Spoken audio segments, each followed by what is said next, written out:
Good morning, gagawa na naman tayo ng isang putahe. Order po ito. At least mapakita ko sa inyo paano ito lulutuin. Ito ay Southern Cajun. Wala siyang combo kasi add-on lang yun. Ayaw nila magdagdag. Pero kung kayo gusto nyo, pwede nyo gawan. Lagyan ng sausage,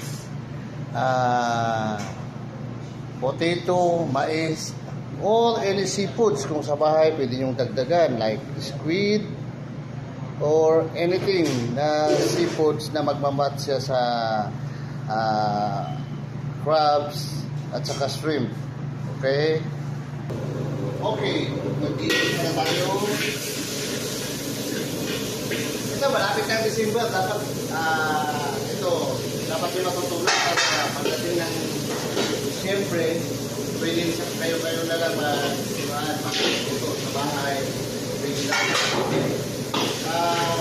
panandali kayo lang ito. Ito masyado dito. Matagal kasi masisira yung texture ng meat.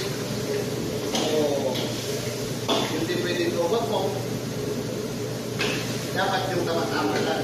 Especially sa shrimp kasi titigas yan. Papalit yung tasa.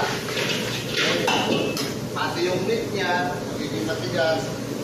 So, yung texture niya is hindi na fresh. Within 3 to 4 minutes, matatapos na to. Okay? Ito yung manimpla ko is homemade na to. Kumaga, secret na namin to. Pero, pwede nyo gawin kung anong gusto nyo. Kung anong luto kung gusto nyo. Magagawa nyo yan.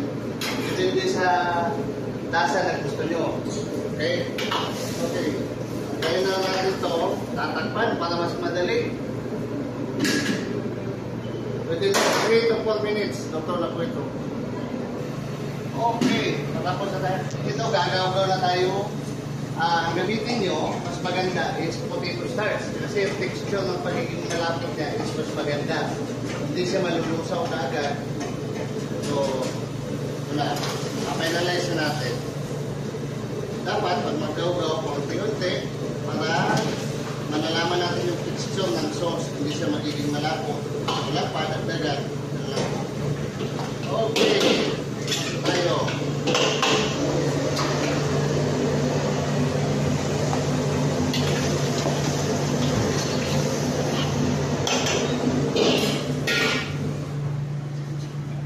Ito, ginagamit natin kasi ito yung style na serving namin, yung tima.